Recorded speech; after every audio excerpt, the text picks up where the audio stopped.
Vamos dar continuidade, irmãos, ao estudo no Evangelho de Lucas, capítulo 19, já caminhando para o final do capítulo. Lucas 19, nós vamos ler do 28 até o 40, que é o escopo do nosso estudo. Lucas 29, do 28 ao 40, diz a santa e inerrante palavra de Deus. E dito isto, prosseguia Jesus subindo para Jerusalém. Ora, aconteceu que ao aproximar-se de Betfagé e de Betânia, junto ao mar das Oliveiras, enviou 2 de seus discípulos, dizendo-lhes: Ide à aldeia, fronteira, e ali ao entrardes achareis preso um jumentinho que jamais homem algum montou. Soltai-o e trazei-o. Se alguém vos perguntar: por que o soltais? Respondereis assim: porque o Senhor precisa dele. E indo os que foram mandados, acharam segundo lhes dissera Jesus. Quando eles estavam soltando o jumentinho, seus donos lhes disseram: por que o soltais? Responderam: porque o Senhor precisa dele. Então o trouxeram e, pondo as suas vestes sobre ele, ajudaram Jesus a montar. Indo ele, estendiam no caminho as suas vestes.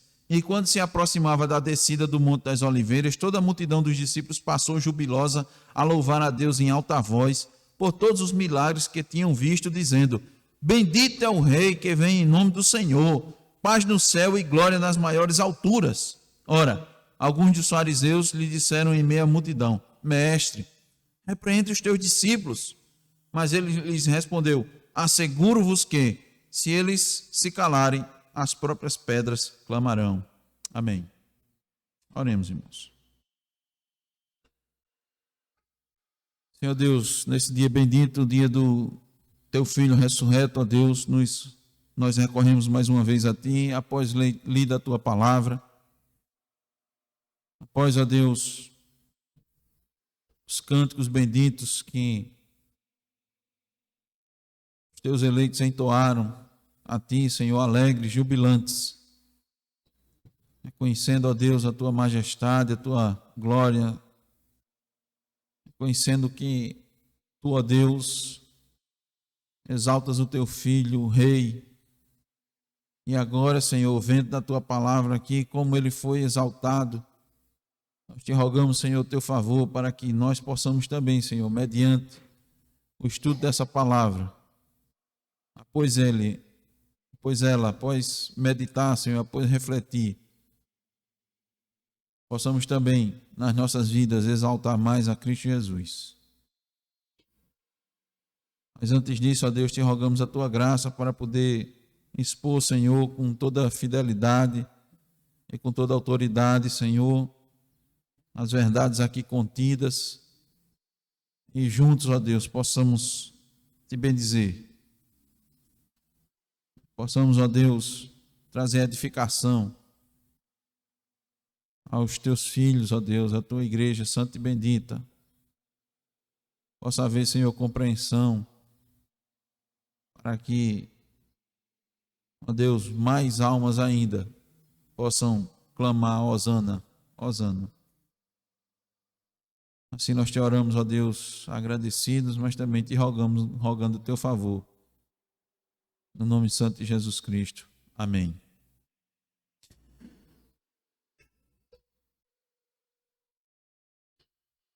Eis os passos, irmãos, de Jesus caminhando para Jerusalém, caminhando para a sua morte.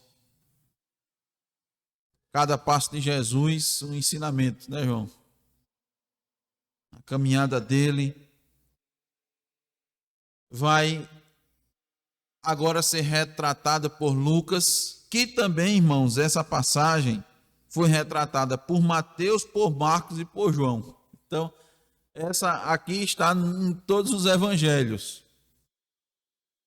Alguns com maiores detalhes em uns, outros, né, com menos detalhes. Mas as passadas de Cristo Jesus, elas vão agora se dar e algo vai acontecer que antes Jesus evitou em todo o seu ministério. Agora, nisso aqui que lemos, tem um evento que Jesus, ele evitou no ministério todo dele.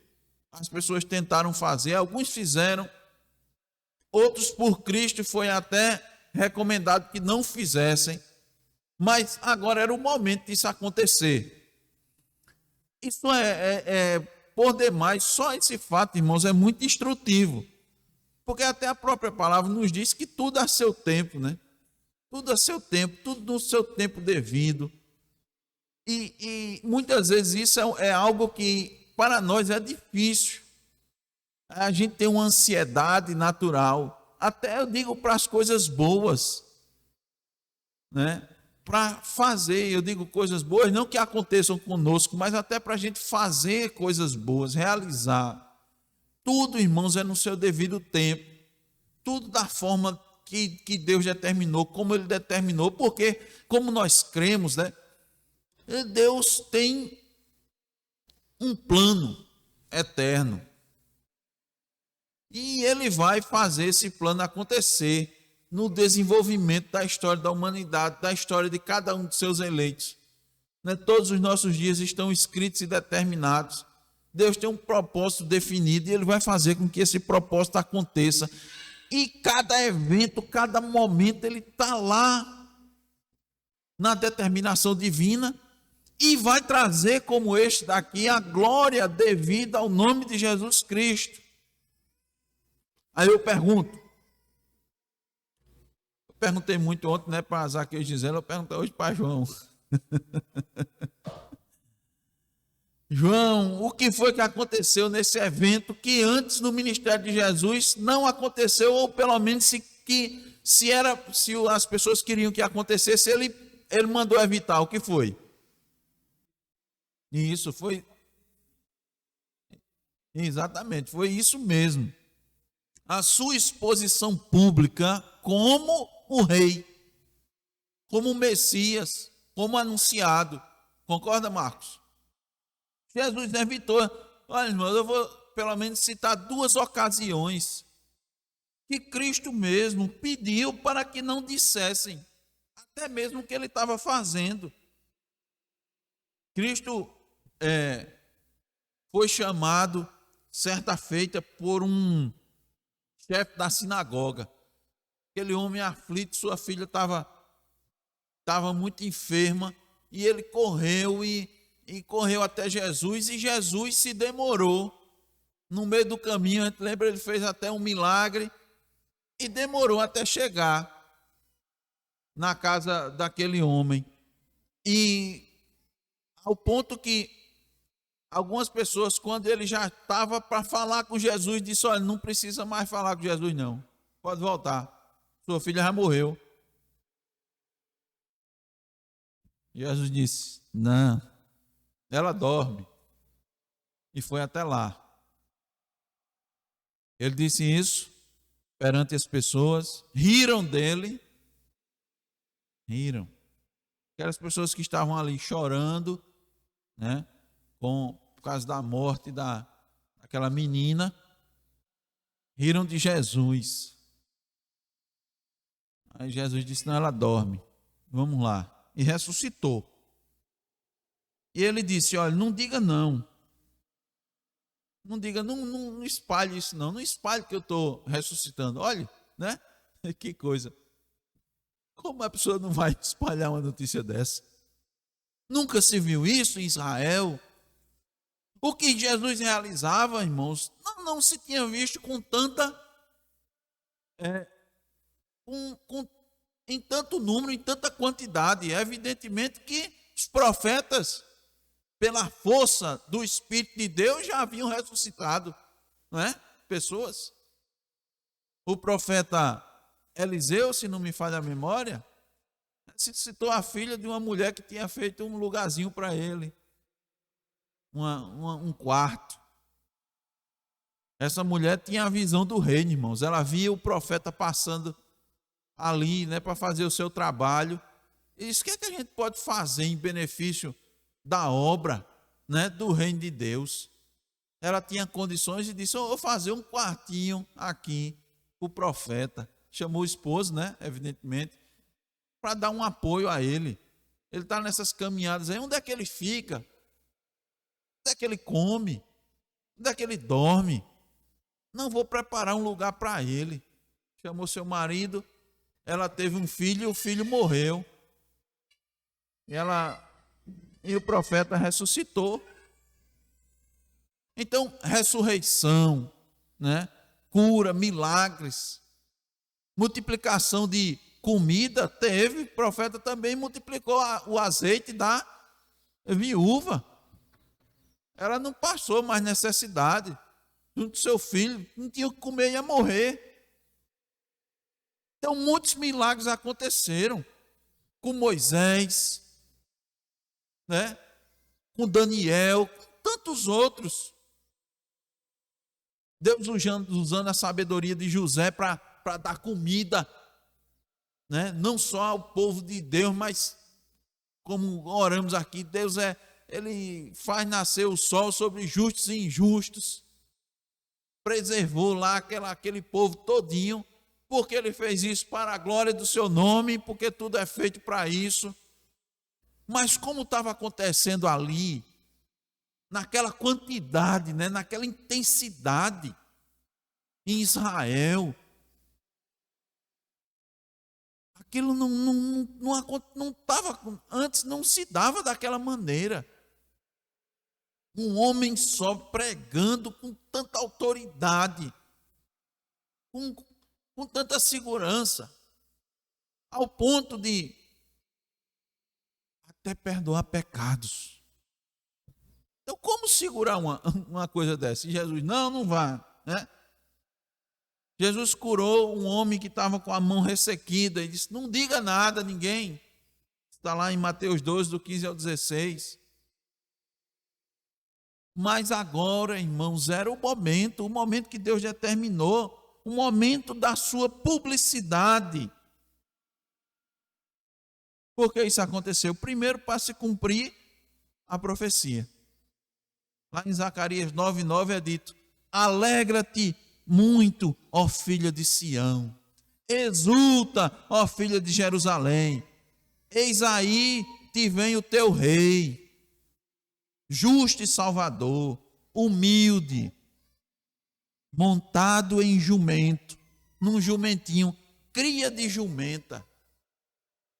Olha, irmãos, isso aqui é a palavra de Deus, inerrante. De novo a gente fala, há quantos anos, irmãos, essa profecia foi anunciada?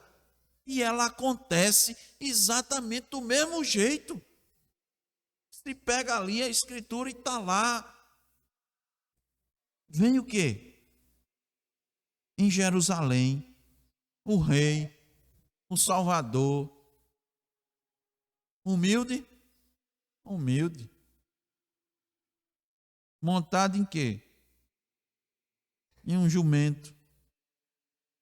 Do mesmo jeito, irmãos, veio para se cumprir a profecia. Segundo, aquilo aconteceu porque era o momento dele atrair a atenção para si mesmo.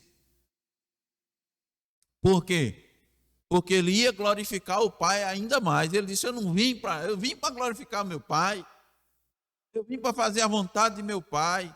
Eu não vim para fazer a minha vontade. Então, ele trouxe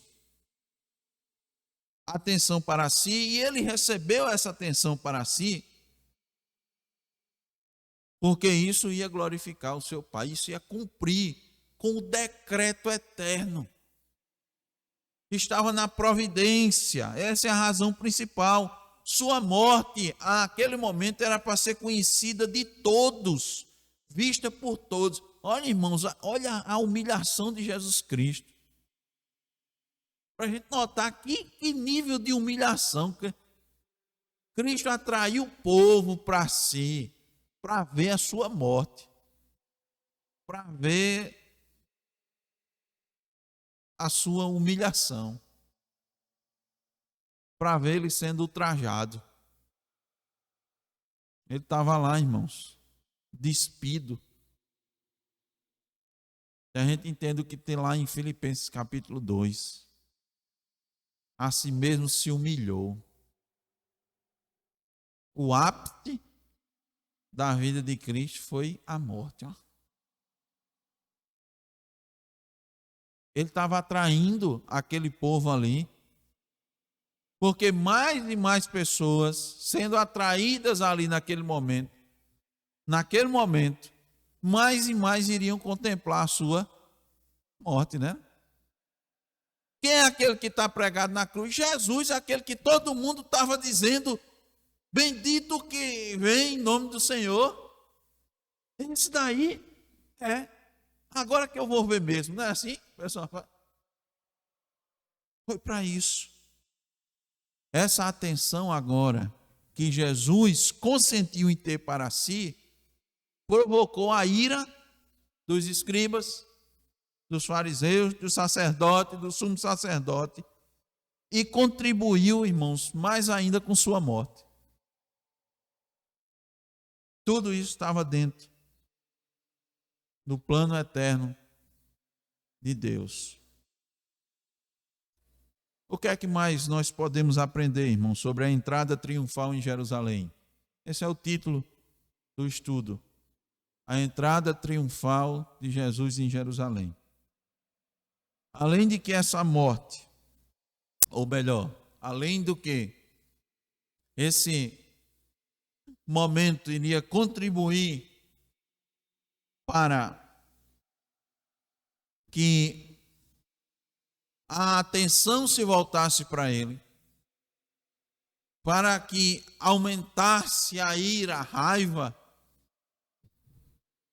que os religiosos tinham de Jesus, que a todo momento procuravam uma forma de prendê-lo, acusá-lo e matá-lo. Nós aprendemos que essa entrada triunfal, ela ocorre em simplicidade. Como disse Zacarias, eis aí teu rei, humilde. Então vejam, irmãos, essa entrada triunfal, ela ocorre em simplicidade. E nós vamos ver essa simplicidade, o que é que significa para nós. Olhando essa simplicidade, parece de novo uma contradição, né? Uma entrada triunfal em simplicidade. Normalmente as entradas triunfais são com pompa, não é, Daphne? Com pompa, com alaridos, com enfeites, com preparação. Mas não, essa ocorreu na simplicidade. Vamos ver de novo. Versículos 28 e 29 diz: E dito isto, prosseguiu Jesus subindo para Jerusalém. Dito isto, dito aquilo que ele tinha falado anteriormente, né? Que nós estudamos. O que foi que a gente estudou antes, João? Das 10 minas. Que a gente foi conhecer mais ainda sobre o reino, né? Ele estava expondo mais ainda sobre o reino de Deus. Então ele prosseguiu, porque o objetivo dele era ir para Jerusalém. 29. Ora, aconteceu que, ao aproximar-se de Betfagé e de Betânia, junto ao Monte das Oliveiras, enviou 2 de seus discípulos, dizendo-lhes: Ide à aldeia fronteira, e ali, ao entrardes, achareis preso um jumentinho, que jamais homem algum montou. Soltai-o e trazei-o. Você pensa num rei entrando numa cidade, após suas conquistas, após grandes realizações, montado num jumentinho? Depois de muitas conquistas, de coisas fantásticas que ele realizou nas guerras, você concebe um rei entrar montado num jumento? Um jumento que ninguém ainda tinha montado. O normal é um rei montado num cavalo, né? De raça, puro sangue, um árabe quarto de milha, né? E ele não só um cavalo desse tipo, mas um cavalo treinado, adestrado, né? Mas não, o rei Jesus, ele entra em simplicidade. em humildade. Apesar da multidão ali, irmãos, não entender, Cristo está mostrando que ele não é o Messias que Israel está sonhando e esperando. É interessante, irmãos, as pessoas estão fazendo algo correto. Que é que eles estão enaltecendo a majestade do rei. Não é isso que eles estão fazendo? Estão reconhecendo. Mas não entendem. Eles não entendem aquilo que eles estão fazendo. E Jesus, na sua atitude, ele está mostrando isso. Ele está lá, ele, num jumentinho. Foi comprado? Hein? Foi não.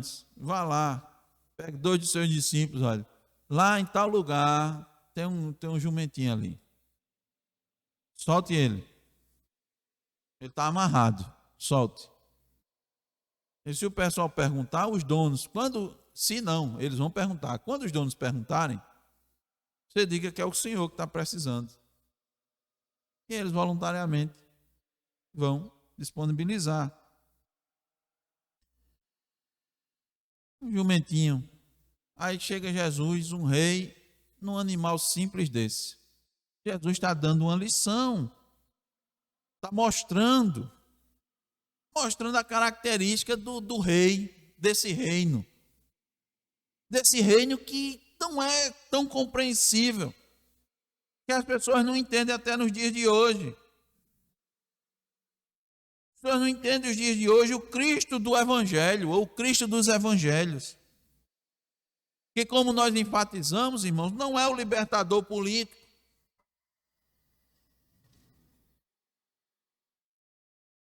Ele não é o libertador social.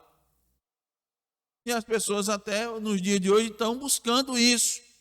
Não é o conquistador de vitórias materiais e pessoais. Que Cristo não veio ao mundo e passou toda aquela humilhação para tornar você um campeão, vencedor, na concepção humana. Mas que Cristo veio para libertar exatamente dessas concepções, para libertar desse pensamento, libertar dessas inclinações, libertar do pecado, para que você o sirva e desfrute da vitória contra o seu maior inimigo, contra o pecado, contra Satanás, contra o seu coração. Que essa liberdade é para que você manifeste mais ainda ele na sua vida.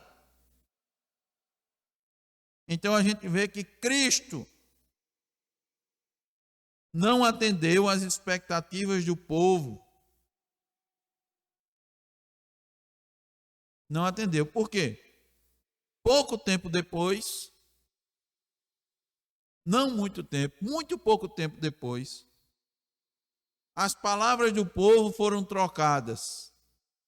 Trocaram bendito é o rei que vem em nome do Senhor por crucificam. Eles não entenderam. Quando o Cristo, irmãos, o Cristo real e verdadeiro é pregado nos dias de hoje, nos nossos dias, as pessoas dizem o mesmo. Quando o Cristo real é apresentado, elas dizem: eu não quero esse Cristo. Crucifique esse Cristo. Mate esse Cristo. Eu prefiro o meu Cristo. Porque o meu Cristo atende às minhas vontades. O meu Cristo, ele me dá liberdade para eu fazer o que eu quiser. O meu Cristo me entende do jeito que eu sou. Ele aceita o meu culto, minha adoração, como eu acho que eu devo adorar.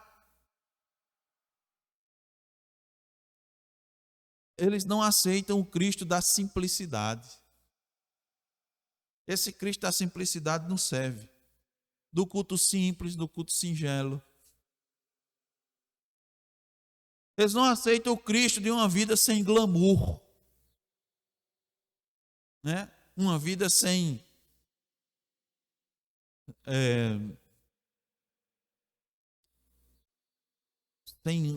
a pessoa tem uma obsessão, um desejo, tem esse foco que as pessoas tanto falam. As pessoas não querem o Cristo do jumentinho, aquele que sentou num jumentinho que ninguém havia montado. Querem um Cristo pomposo, em cima do cavalo. O cavalo cheio de adereços, né?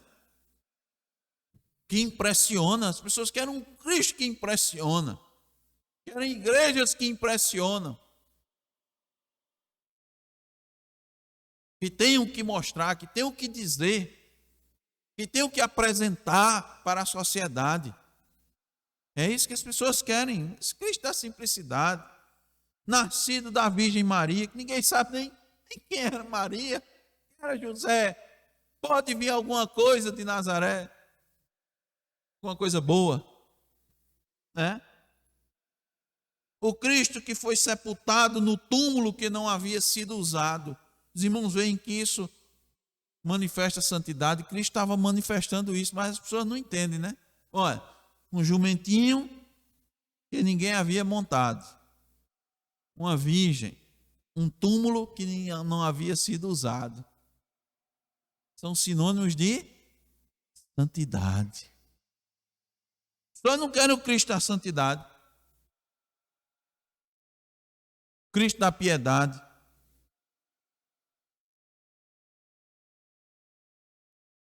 Inclusive é isso que um dos pregadores bem conhecidos, até foi postado aí, pregadores aqui no Brasil conhecido, um pregador reformado, estava falando isso. Hoje os novos calvinistas, eles querem o conhecimento que não tinham, eles querem a libertação do farisaísmo, do legalismo, mas eles não querem, não estão buscando uma vida de santidade e de piedade. Eles querem a liberdade para fazer aquilo que eles acham que podem fazer, que os outros estão amarrados e não fazem, por causa do legalismo. Eles querem viver uma vida mais livre. Mas as pessoas não querem o Cristo da santidade. Não querem o Cristo que diz: é pecado você estar rindo de piadas de duplo sentido. Está rindo da desgraça do outro. Não querem. Eles não querem o Cristo soberano sobre a sua vida, sobre a vida dos discípulos. Não querem o Cristo sobre todos, soberano sobre todos os eventos, o qual demonstrou aqui que tem o direito e o domínio sobre todas as criaturas e pode usá-las como quiser. Diz: vai lá, tem um jumentinho, pode pegar. Diga: sou eu que estou precisando. Eu posso fazer isso. Eu não quero esse Cristo. O Cristo que pode fazer da sua vida o que ele quiser. Não, não quer. Eu quero determinar a minha vida. Eu quero determinar onde eu quero morar. Em que trabalho eu quero, qual o trabalho que eu quero exercer. Né? Eu quero determinar o que eu quero fazer. Eu não tenho direito sobre isso, não. Se eu não tiver, eu não quero esse Cristo. Esse Cristo não serve para mim. Ele disse: se alguém vos perguntar, por que o soltais? Respondereis assim: porque o Senhor precisa dele. E indo os que foram mandados, acharam segundo lhes dissera Jesus. As pessoas não querem esse Cristo, não querem se submeter a esse Cristo que manda na sua vida. Vá. Não foi isso que Cristo fez para os seus discípulos? Vá ali. Versículo 33. Quando eles estavam soltando o jumentinho, seus donos lhe disseram: por que os soltais? O que é que eles disseram, os verdadeiros discípulos? Disseram exatamente o que Cristo disse para eles dizerem. As pessoas não querem. Eu quero ter minha opinião própria. Aconteceu isso, irmãos, há muitos anos atrás conosco. E numa questão teológica, a gente uma pessoa, nós fomos expondo. E chegou uma hora que ele disse, e a tua opinião? Eu disse, não tenho. A minha opinião é da Bíblia. Você não tem? Não tenho. Tem opinião. O que eu digo é o que tem na Escritura. Você pensa sobre isso? Eu penso que pensa a Escritura. As pessoas não querem esse Cristo. Quer que você tenha essa capacidade toda. Versículo 34, responderam: nós o soltamos porque o Senhor precisa dele. Então o trouxeram e, pondo as suas vestes sobre ele, ajudaram Jesus a montar. As pessoas não querem o Jesus verdadeiramente homem, verdadeiramente Deus. Esse homem que diz, está lá, faça isso, é o Cristo Deus. Por quê? Porque se você reconhecesse Jesus, você vai fazer o que ele manda. Como esses discípulos fizeram. Eles questionaram Jesus. Disseram, Jesus, será que a gente não vai dar a viagem perdida? Esse jumento está ali mesmo. E vão dar. Jesus, eles vão dar. Ele nem conhece a gente.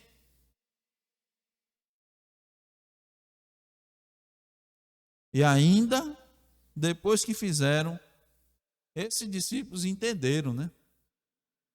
Colocaram suas vestes sobre o jumento e ajudaram Jesus a montar. A pergunta é, temos sido como esses discípulos, seguindo as ordens de Jesus, fazendo como ele manda, respondendo como ele disse, contribuindo, tirar as suas vestes, né? O rei Jesus, o Senhor vai sentar no jumento limpo, né, irmão? Tinha cela, esse jumento estava selado?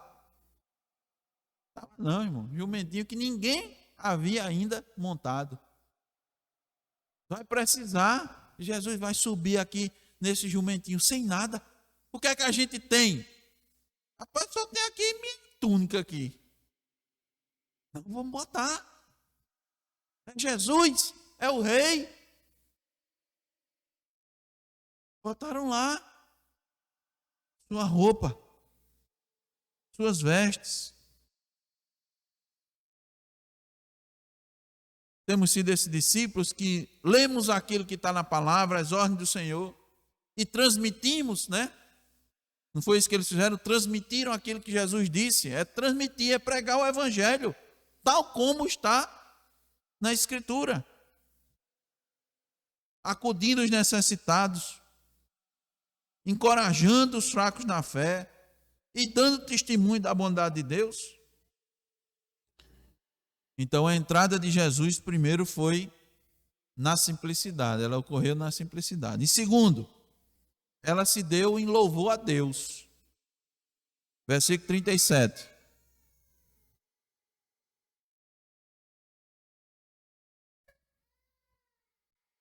E quando se aproximava da descida do Monte das Oliveiras, toda a multidão dos discípulos passou jubilosa a louvar a Deus em alta voz, por todos os milagres que tinham visto, dizendo: bendito é o Rei que vem em nome do Senhor, paz no céu e glória nas maiores alturas. Jesus ia se aproximando da descida do Monte das Oliveiras. E tinha uma grande multidão. E eles, irmãos, estavam louvando por todos os milagres. Então eles estavam reconhecendo tudo que Cristo havia feito, inclusive os milagres recentes. Então essa multidão foi aumentando. Por que será que a multidão foi aumentando, Ruth? Você está acompanhando aqui? Por que será que a multidão foi aumentando? Tinha um povo seguindo a Jesus, né? Mas veio mais gente. Por quê? Hein? Não, por causa de um evento. Qual era o evento que ia ter? A Páscoa, as pessoas estavam, né, afluindo para Jerusalém, não era, Zaqueu? Para a Páscoa. Então, essa multidão foi aumentando. E, irmãos, nós vamos ver, estudar também, que Jesus tinha há pouco acabado, Lucas aqui não relata, mas João relata que Cristo há pouco tinha ressuscitado Lázaro, em Betânia. Então, isso trouxe mais publicidade, não foi, João? Ora, ressuscitar um morto. Já tinha morrido há quantos dias? 4 dias. Já cheirava mal. Esse milagre aí não tinha como para contestar, era difícil, não era, Gisele? Todo mundo que disse ele tirou a pedra e quando ele se levantou, estava cheirando mal.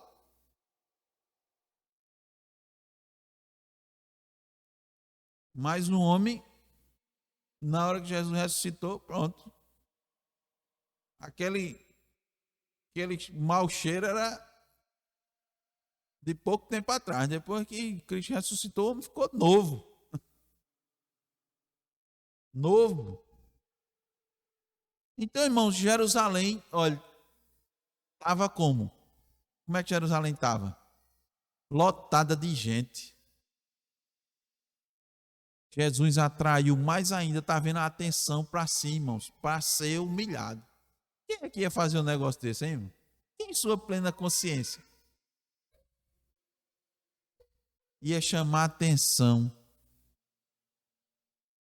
do povo, sabendo que ali ele ia receber uma glória e logo depois ele ia ser morto, humilhado, chicoteado, no meio da rua. Quem é que ia fazer isso? E novamente eu cito, Paulo diz, tende em vós o mesmo sentimento que houve em Cristo Jesus. Jerusalém estava lotada. Como nos nossos dias, em nosso país, muitas igrejas estão lotadas, abarrotadas. Estão se alegrando também em nome de Jesus. Estão também falando de engrandecer a Jesus. Estão dizendo, bendito é o Rei que vem em nome do Senhor. Isso é uma citação, irmão, do Salmo 118, versículo 26, que nós cantamos. É o 118, rendem graças ao Senhor, não é isso? Pois é bondoso o nosso Deus. É o Salmo que fala de que os homens rejeitaram a pedra angular. Cristo se tornou a pedra de tropeço.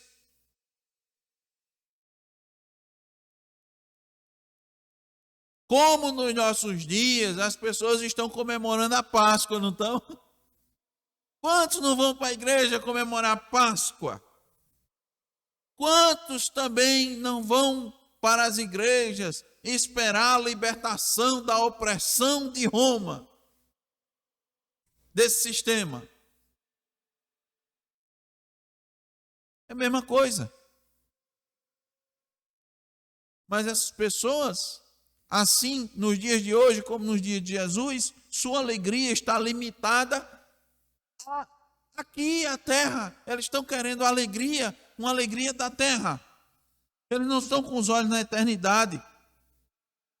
Por isso que as pessoas pedem tanto pelas coisas da terra nas igrejas, como se não fosse peregrino e forasteiro. Porque elas se preocupam tanto. Muita preocupação. Elas não têm ideia de que essa alegria que temos aqui não é nada comparada à alegria da segunda vinda. Então elas se focam muito para ter alegria aqui. Elas fazem muito esforço para ter um descanso aqui, né? Mas nós vamos ter um descanso eterno. A gente tem que se lembrar. Eu sei que a luta, irmãos, às vezes é puxada, né? Dolorosa. Mas quando a gente está com os olhos na eternidade, você vai saber que um dia você vai descansar. Deus vai lhe dar todo o descanso. Quando a gente está com os olhos na eternidade, a gente sabe que não adianta lutar pelas coisas do mundo, porque esse mundo só nos traz dores e tristezas, esse mundo só nos traz decepção. Não adianta ficar lutando por uma coisa que vai trazer decepção e não lhe dá garantia de nada. Vale a pena lutar pelas coisas em que você tem garantia. Nós temos nosso penhor, né? Nós temos nossa garantia. Que graças a Deus não está na nossa mão, nem na mão de ninguém. Nossa alegria não depende de nada nem de ninguém. Nossa herança é garantida por Cristo. A gente fica preocupado com o louvor dos homens aqui na terra, com o reconhecimento, né? Quantas vezes a gente faz tanto e não é reconhecido. É a tendência do nosso coração, né? E se esquece que o mundo vai zombar dos seguidores de Cristo, assim como zombou de Cristo na cruz.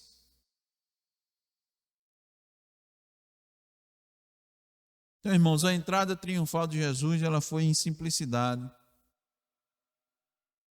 Ela ocorreu em louvor a Deus. Em terceiro lugar, ela ocorreu em meio às críticas e à oposição. Versículo 39. Ora, alguns dos fariseus que disseram em meio à multidão: Mestre, repreende os teus discípulos. Então, alguns fariseus lhe disseram a Jesus: repreende. Não deixa que eles falem isso, não. Não sei se eles citaram aqui algumas passagens. O Senhor mesmo não disse anteriormente a alguns deles: olha, não fale não, que eu ressuscitei a menina. Alguns pensam até que o nome Talita é o nome do pessoal, né? Da Talita, a tradução é menina, né?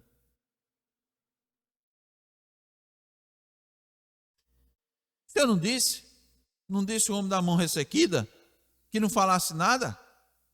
Por que o Senhor está deixando? Agora, essa multidão todinha, ó, o povo está se inflamando aí, ó. O povo está se inflamando e enquanto mais um fala, o outro fala. Agora é melhor o Senhor mandar parar logo, que senão não vai conseguir mais.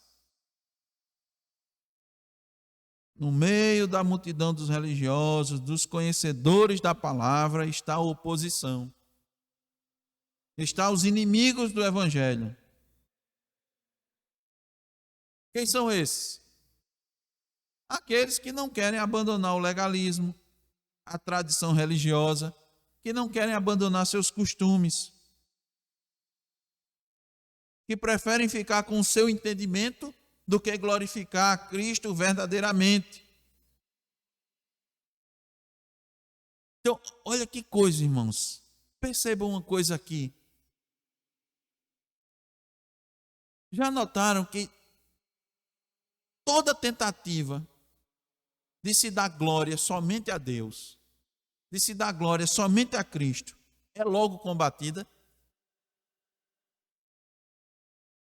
Todas as vezes que nós apresentamos as verdades do Evangelho, estas que glorificam somente a Deus, imediatamente há um combate, há uma oposição, tanto por ímpios como por aqueles que se dizem cristãos.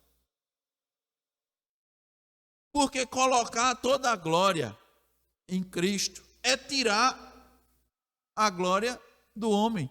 Isso é inadmissível. Era na época de Cristo, é nos nossos dias. Por quê? Porque as pessoas querem um Cristo que divida a sua glória com seus ídolos, sejam eles quais forem. Cristo não pode ficar somente com a glória. Que é isso? Onde está o homem? Onde está fulano? Cristo não pode ser o centro somente de toda a atenção, de toda a glória. E como fica meu trabalho? E como fica minha família? E como ficam meus costumes, minha tradição, minha teologia? Passei tantos anos, né? Construindo essa teologia, aí vem você com essa daí, sólido glória. Você vem com isso aí, sola escritura. Somente pela graça, somente pela fé. Somente Cristo e mais ninguém.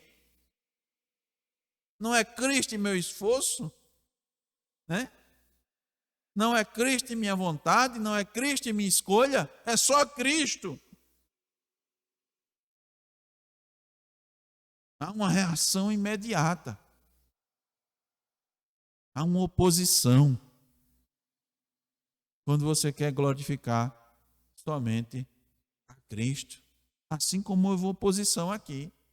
Mestre, diga a seus discípulos que se calem. As pessoas pedem para a gente se calar. Não querem ouvir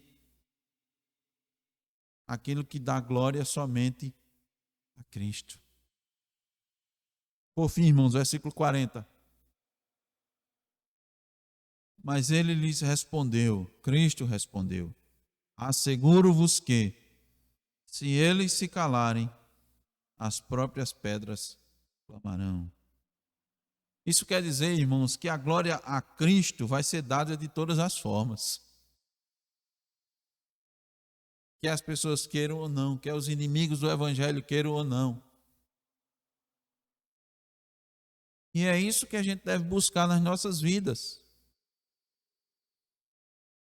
Porque esse é o fim principal de todo homem. E, irmãos, de fato, as pedras clamaram. As pedras clamaram. Nós podemos dar 2 exemplos. Primeiro, quando Cristo foi crucificado. Os ímpios debocharam dele.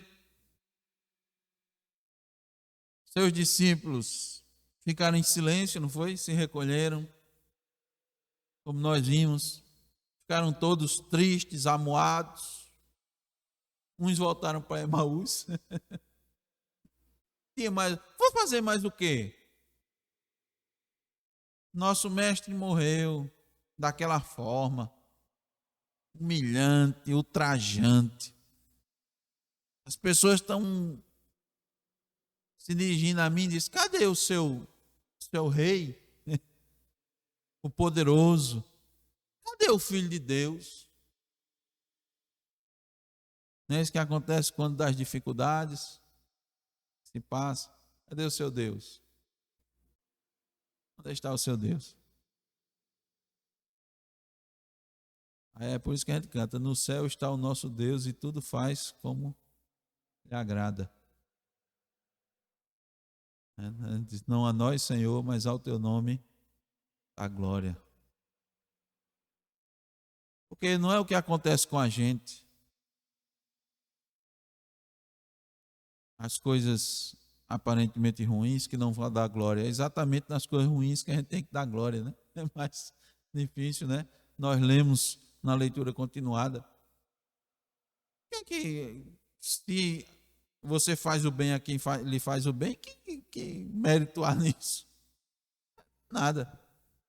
Se você glorifica a Deus quando está tudo indo bem na sua vida, então, o que adianta?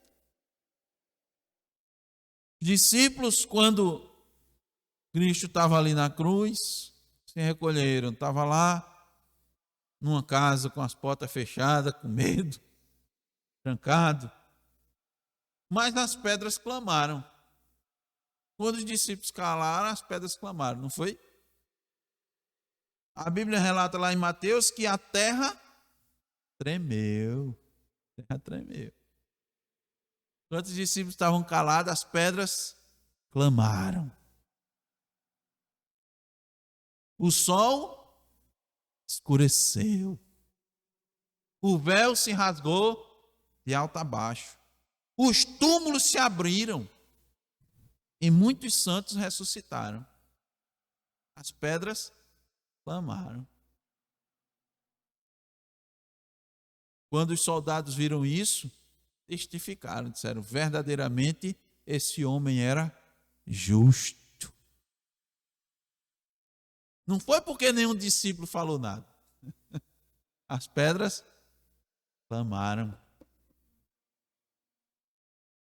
Segundo, quando é que as pedras clamam?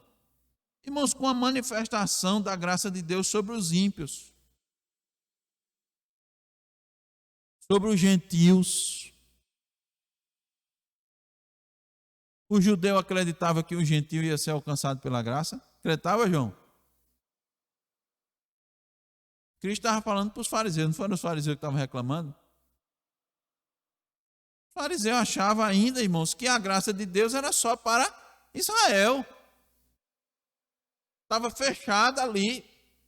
Apesar dos profetas já estarem proclamando, né? Apesar da manifestação no Antigo Testamento da graça de Deus se dá em ímpios, em incircuncisos. Foi por isso, inclusive, que Jesus quase foi morto. Disse assim: olha, tinha muitos leprosos em Israel, mas quem é que foi curado? Naamã, um incircunciso. Quando disseram isso, meu irmão, foram para cima de Jesus. Como é?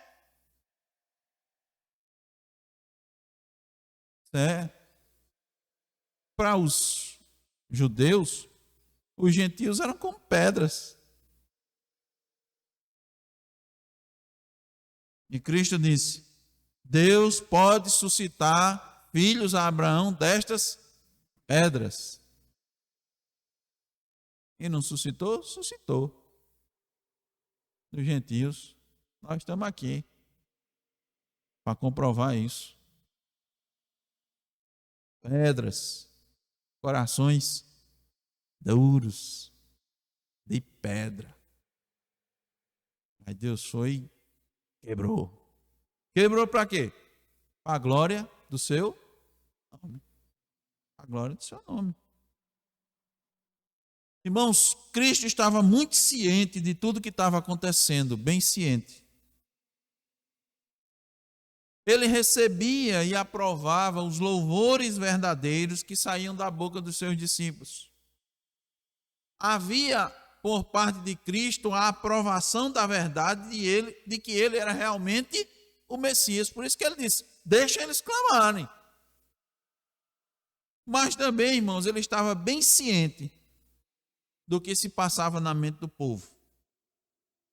Tanto é que, ao olhar para Jerusalém, ele chorou. Pode ver que é a sequência. Vê aí, João, por favor, a sequência. 41, 42. Vê aí, por favor. Está vendo como ele está? Continue. Está vendo como ele estava ciente? Ele estava bem ciente. E com a graça de Deus, isso vai ser o nosso próximo estudo. Essa aqui foi a primeira parte da entrada triunfal de Jesus em Jerusalém. A segunda nós vamos ver com esse texto. Cristo estava bem ciente. É verdade. Então, irmãos, que nossa atitude seja de glorificar a Cristo, né?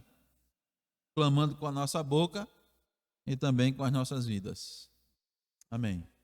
Amém.